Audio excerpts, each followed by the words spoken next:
여러분 안녕하십니까? CBS 초대석의 박재홍입니다. 최근 우리 사회의 빈곤, 실업, 청년 문제 등 어떻게 풀 수 있을 것인가 참 고민이 많은데요. 오늘 이 시간에는요. 사회적 가치를 창출하면서 선순환 구조를 만들고 있는 특별한 금융인을 만나보겠습니다.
네, 이 자리에 한국사회투자 이사장이시자 한국임팩트금융의 대표이시죠. 이종수 대표님 모셨습니다. 대표님 안녕하십니까? 안녕하세요. 반갑습니다. 예, 반갑습니다.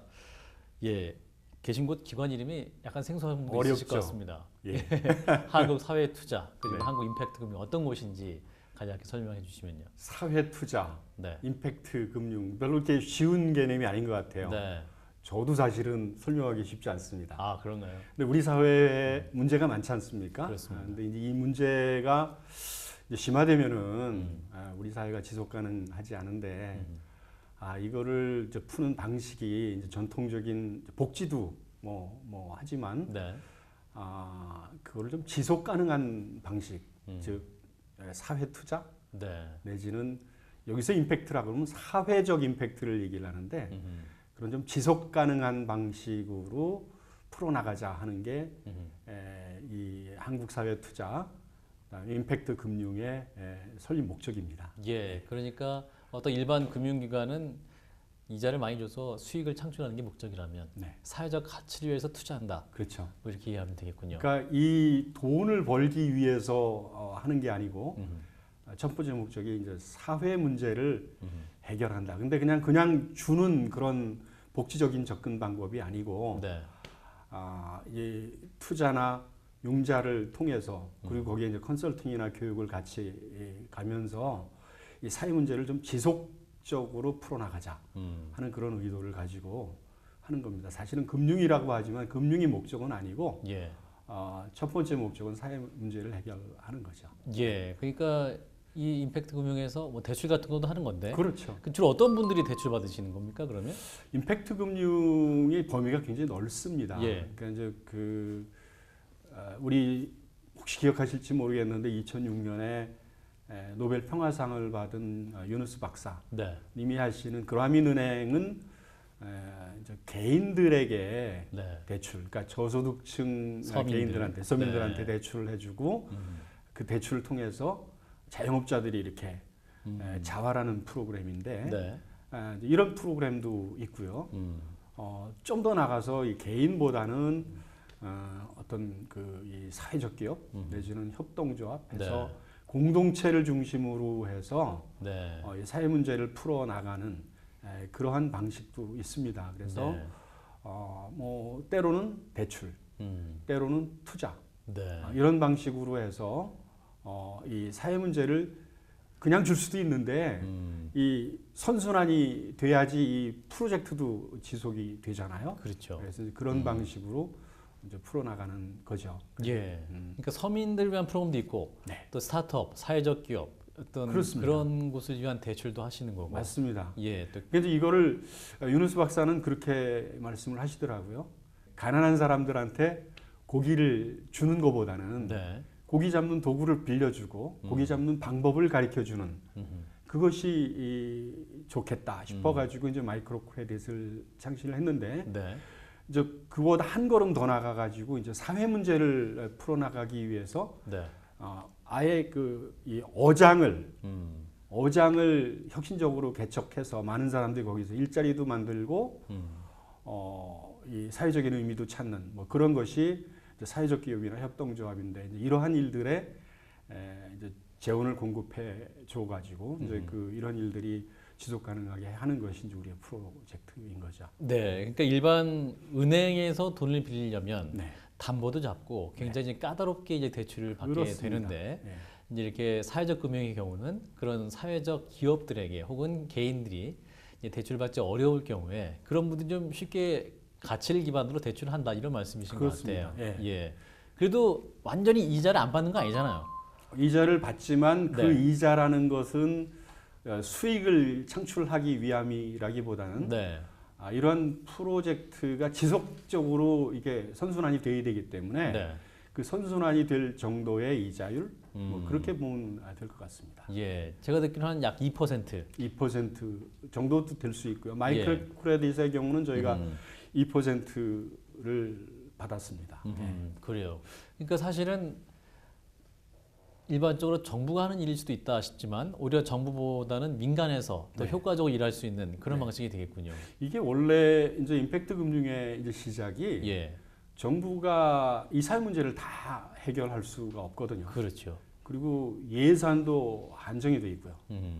그리고 이제 요즘의 사회 문제는 너무 복잡해져 가지고 네.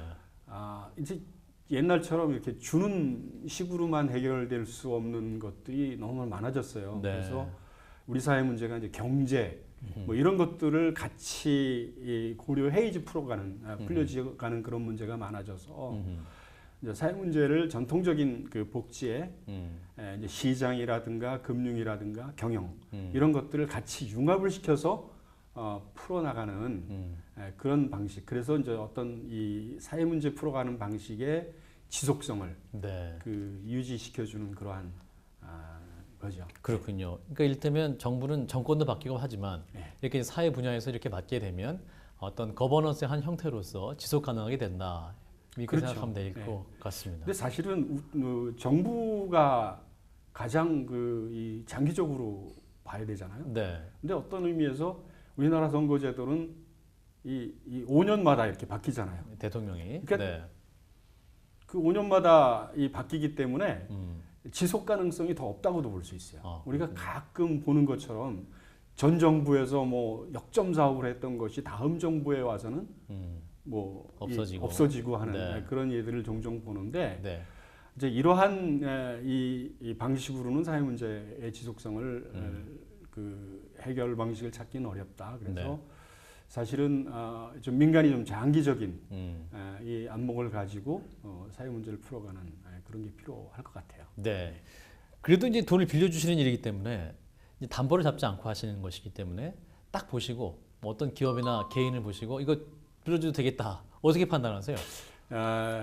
뭐 일반 은행 같으면은 이거 내가 돈 빌려주면은 이게 상환될까? 그러니까요. 또 내가 얼마를 벌 수 있는 거지? 네. 뭐 이렇게 보잖아요. 근데 저희는 세 가지를 봅니다. 네.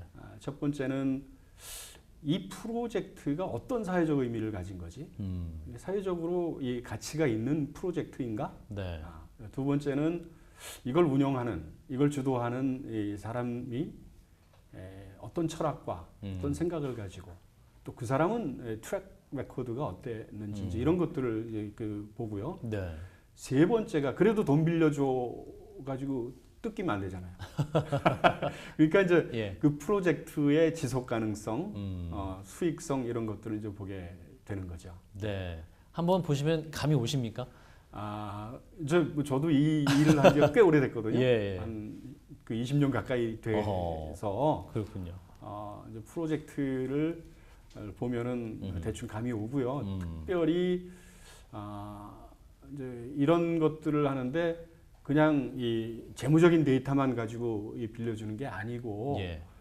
여러 가지 다른 재무 이외의 다른 측면을 이렇게 보게 되니까 예.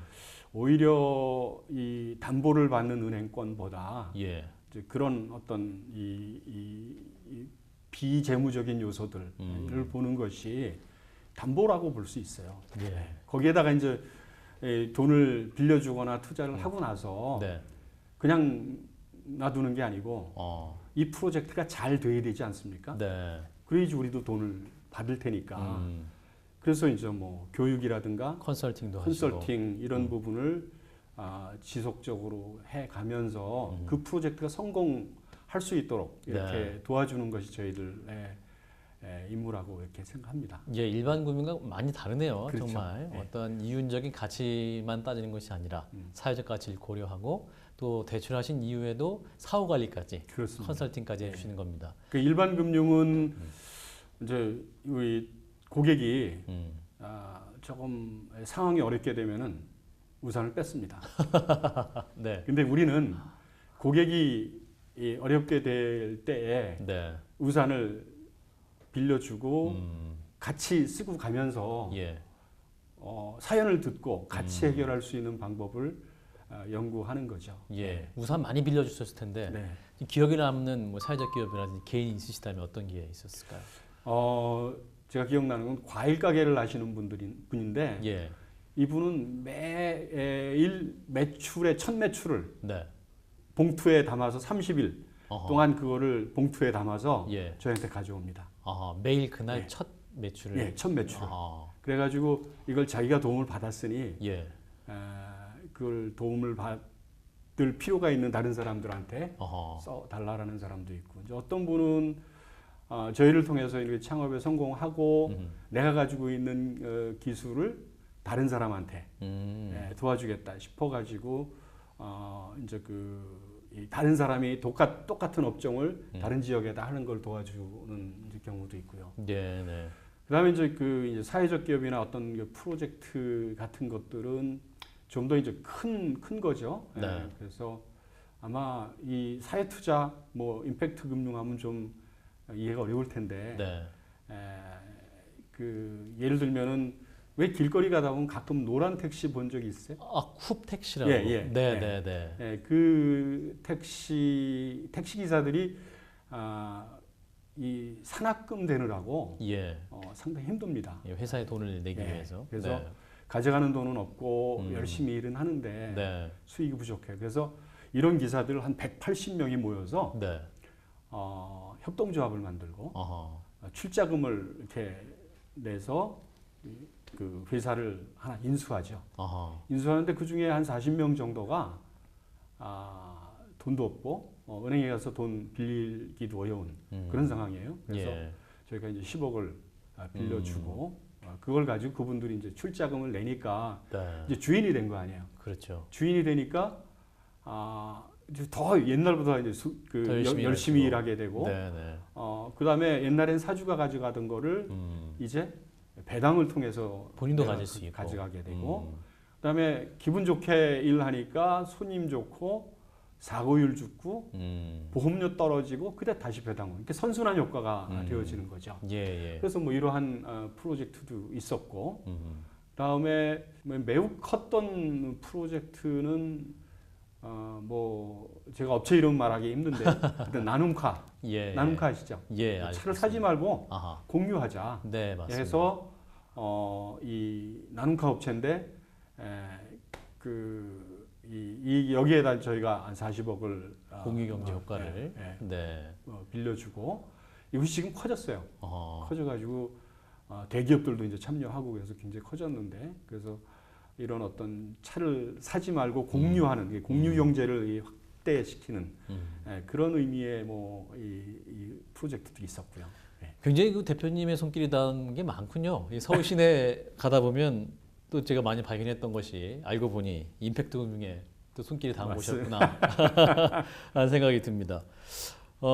제가 듣기로 우리 대표님이 굉장히 성공한 금융인 그 뱅커 은행원이라고 들었습니다. 그 외국계 은행에서 네네네네. 처음부터 일하셨던 거죠? 그렇습니다. 예. 어떤 사연이 있으셨던지. 제가 첫 직장이 이 체이스 맨하탄 은행이라고 이제 미국 은행이에요. 근데 사실은 거기를 제가 우연히 들어가게 됐는데 네. 사연은 제가 이제 어렸을 때 상당히 좀 뭐 그 당시는 다 어려웠지만 네. 가난했었고 그런 것들이 이제 사회적인 어떤 불만이었고 네.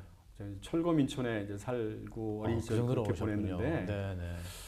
대학을 사실 갈 처지가 안 됐어요. 네. 근데 어찌해서 독지가가 이제 이 대학을 갈 수 있게 해주고, 근데 들어갔는데 결국 이제 사회에 대한 불만이 많아서 네. 이제 학생운동에 이제 참여를 하게 되고, 그래서 이 학교에 갔습니다. 학교라 하면 이제 학교에서 운영하는 거 말고 정부에서 운영하는 네. 급식 네. 나오고 네. 옷도 비슷한. 그래서 네네. 이제 그 학교에 갔는데 그 당시에 이제 저 민청학년이라고 네, 네. 상당히 군사 재판을 받았어요. 예. 근데 처음에 들어가서 독방에 이제 배치가 돼서 독방에 한 2, 3개월을 있었는데 네. 굉장히 어려웠습니다. 근데 독방에 들어가니까 아무것도 뭐 면회도 안 되고, 그렇죠. 그리고 제가 할 수 있는 거는 딱 성경 하나 예. 있었습니다. 네. 성경을 한 두세 달에 내가 할 수 있는 게 그것밖에 없었어요. 예. 그러다가 나중에 이제 합방을 해가지고 소위 말하면은 이제 그 잡범들 있잖아요. 여러 그런 명이 분들 같이. 여러 명들하고 예. 이제 같이 하게 됐는데, 제가 그분들하고 여러 달을 지내면서 느꼈던 건 내가 생각했던 가난은 정말 이 진짜 가난이 아니구나. 어허. 나는 그래도 부빌 언덕이 있고 부모가 있고 한데 이분들은 정말 정말 어렵다. 그래서 그분들하고 얘기를 하면서 상당히 많은 것을 느끼고, 제가 나가면은 이런 사람들을 위해서 좀 살아야 되겠다라는 생각을 했는데, 예. 그리고 이제 좀 더 살다가 나와서 뭐 학교를 복학을 하고 졸업을 했는데 취직이 안 되는 거예요. 예. 신원조회에 다 걸려서. 그런데 이제 어떤 친구가 미국 은행은 신원조회를 안 하더라. 어허. 그래서 이제 원서를 냈고 들어갔는데, 예. 들어가서 보니까 뭐 상당히 뭐 대우도 좋고 여러 가지 교육도 많이 외국계 시켜주고. 기업이어서. 예. 네. 들어가서 한 5년 동안은 그런 일들을 했어요. 그러니까 네. 뭐 야학을 한다든가. 어허. 근데 제가 이제 해외 나와서 은행 만들고 뭐 이런 일들을 하면서 다 잊혀졌고, 하면서 이제 한 거의 13년을 외국에서 살았거든요. 네. 제가 주로 했던 일은 해외에서 이제 은행 만들고 운영하는 일들을 예. 했습니다. 그 중에 이제 하나가 캄보디아였었는데, 네. 제가 96년, 97년에 이제 캄보디아에서 은행을 만들고 운영을 하는 일을 했는데, 캄보디아라는 나라가 참 어려운 나라였어요. 그렇죠. 왜 킬링필드로 대표되는 네. 거잖아요. 그래서 이 나라에서 있는 나라의 국민들이 정말 정치나 이런 어떤 것 때문에 뭐 30몇 년을 내전이나 이런 것 때문에 어려웠고, 근데 급기야는 그 나라에서 제가 있는 동안에 내전이 일어났어요.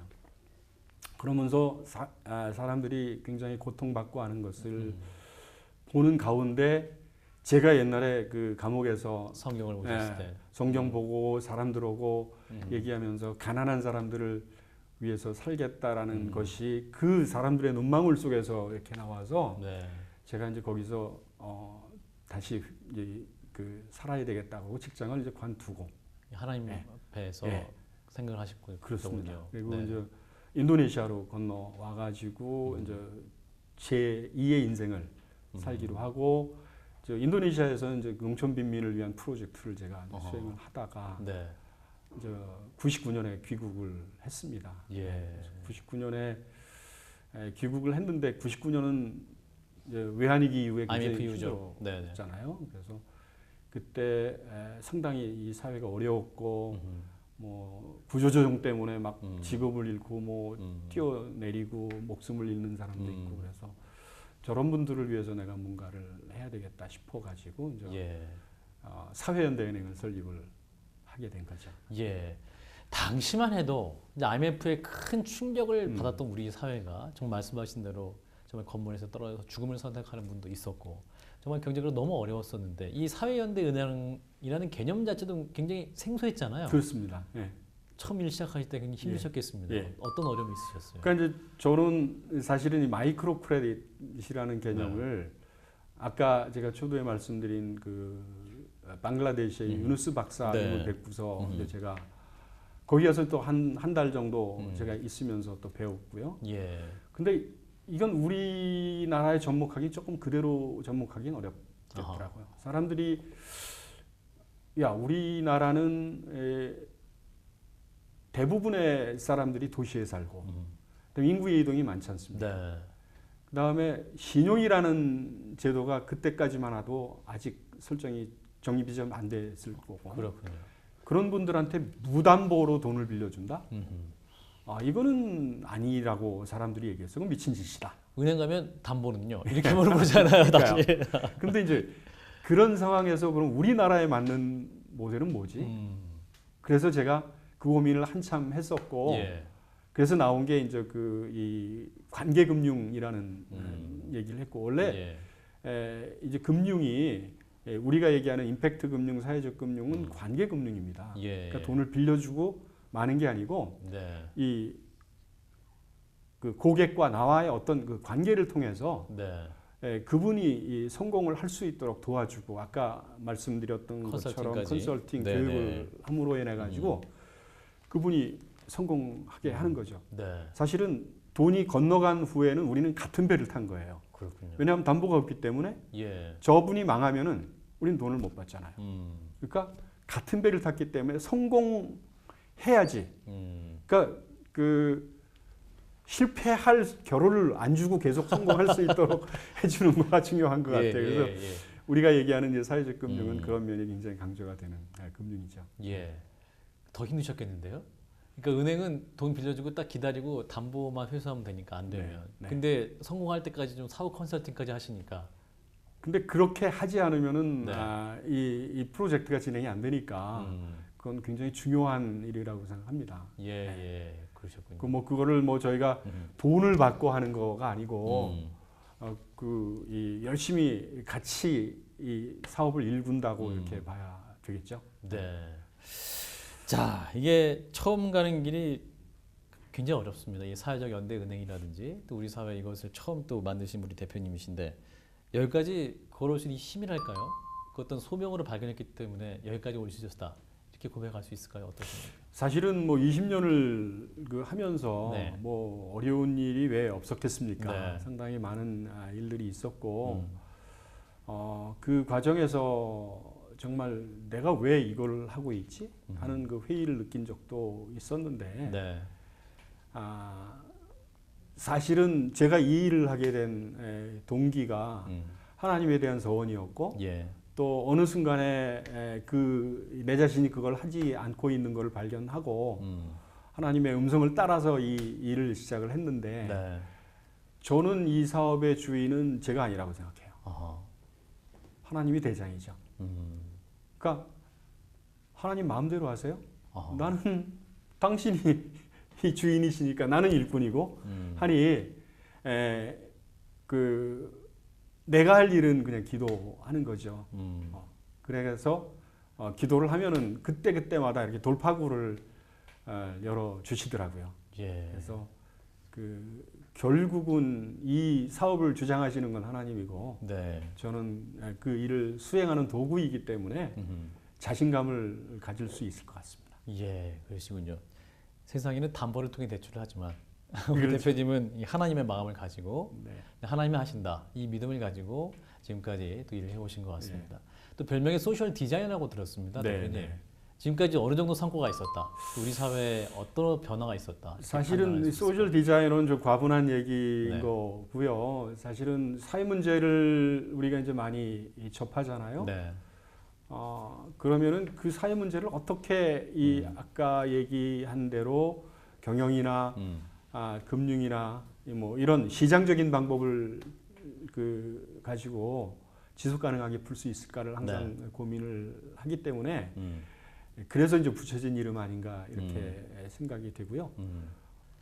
제가 한 일은 어떤 시작의 계기를 마련했다라고 저는 봐요. 네. 네. 그리고 사회연대은행을 설립을 했고 그 일을 시작을 했고 네. 그다음에 한국사회투자가 임팩트 금융이라는 지경을 좀 더 넓은 범위에서 이렇게 했는데 네. 외국에서는 이러한 것들이 굉장히 확장이 돼서 사회 문제를 푸는 그런 방식으로 굉장히 확대가 되고 있는데 우리는 지금이 시작인 것 같아요. 특별히 이제 이 정부 들어와서 문재인 정부 들어와서 네. 이런 데 많은 관심을 가지고 있는데 네. 제가 이제 조금 흐뭇하게 느끼는 거는 네. 이 젊은 사람들이 이쪽으로 많이 들어오더라고요. 아, 그런가요? 그리고 네. 정부가 우리 민간이 하던 일들을 받아서 또 확장을 하려고 그러고요. 뭐 이런 것들이 이 성과가 아닌가. 그러니까 그 어떤 일을 하는데 그 이 촛불을 밝히는 네. 그런 일들이 나의 했던 일 아닌가 하는 생각이 드네요. 네, 지금까지 은행을 많이 설립하셨지만 네. 또 우리 한국 사회 사회적 연대 은행이라는 그런 개념도 갖고 오시고 또 많은 열매가 또 이제 새롭게 이제 마치는 그런 단계로 접어든 게 아닌가 네. 싶습니다. 자, 끝으로 하나님께 주신 소명을 또 지금 실현하고 있다 말씀하셨잖아요. 네. 또 앞으로 계획 그리고 하나님께 기도 제목 있으시면 예, 나눠주십시오. 저는 이러한 그 이 사업들이 좀 확장이 됐으면 좋겠어요. 네. 한 세 가지 정도로 말씀을 드릴 수 있는 게 네. 이러한 사업들이 우리가 이제 해외에 우리 원조를 하지 않습니까? 원조를 하는데 그냥 주는 게 아니고 해외에 이제 그 좀 어려운 나라들이 거기 사는 사람들이 이러한 방식으로 이 스스로 설 수 있게 이 프로젝트를 디자인을 해가지고 우리가 좀 도와주는 거가 하나고 네. 두 번째는 그 지금 이 남북이 화해 무드 아닙니까? 그렇습니다. 저는 이러한 지금 저희들이 하고 있는 이 사회적 뭐 금융 뭐 사회적 기업 협동조합 이런 개념들이 만약에 우리가 북한을 도와주는 그런 일이 벌어진다 그러면은 네. 이 자본주의가 들어가서 크게 하는 그것도 당연히 필요하지만 이 공동체 중심으로 해가지고 네. 이 풀뿌리에서 도와주는 굉장히 중요한 역할을 할 수 있으리라고 이렇게 생각합니다. 네. 그래서 네. 이 남북 화해 시대에 가장 걸맞는 특히 뭐 사회주의 국가니까 사회적 금융, 사회적 그 기업 이런 거 나가면 좋아할 거 아니에요. 사회란 단어 좋아하겠죠. 그다음에 이제 마지막으로 제가 소망이 있다 그러면은 네. 이런 것들을 우리 기독교계에서 앞장서야 된다고 봐요. 네. 사실은 우리는 내가 해야 되고 우리가 해야 되거든요. 그게 아니고 이걸 힘을 합해 가지고 네. 공동으로 할 수 있는 그런 방법을 좀 우리가 모색을 해야 되겠다. 예를 들면은 저는 10에 11조 은행을 하나 만들면 좋겠다. 10에 11조 은행. 네. 네. 그러니까 11조의 10분의 1을 출연을 해서 네. 미션 펀드를 하나 만들자. 그래서 이건 기독교의 어떤 그 이 펀드가 돼가지고 네. 우리가 이 사회를 위해서 할 수 있는 그러니까 이제 선교하는 것도 중요하지만 이렇게 그 사회 문제를 해결하면서 우리가 미션을 이 사회에다가 그 펼치는 그런 사업. 그래서 미션 뱅크를 설립을 해서 우리 사회 나눔의 문화가 기독교에서부터 이렇게 이 출범을 한다면은 저는 선교는 그냥 되지 않을까 이렇게 생각합니다. 네. 굉장히 많은 의미의 말씀해 주셨네요. 네. 어떤 개교의 주의를 극복을 하고 하나를 모아서 네. 그게 정말 미션 펀드가 돼서 모든 필요한 걸 흘러갈 수 있도록 네. 돕는 방식. 네. 무엇보다 또 한국 교회와 또 북한을 향한 마음도 또 보여주셔서 또 방송 보시는 분들이 공감 많이 하신 것 같습니다. 앞으로도 하실 일이 많으실 것 같은데 함께 기도하면서 네. 또 응원하도록 하겠습니다. 네. 오늘 대표님 귀한 말씀 잘 들었습니다. 네. 감사합니다. 네.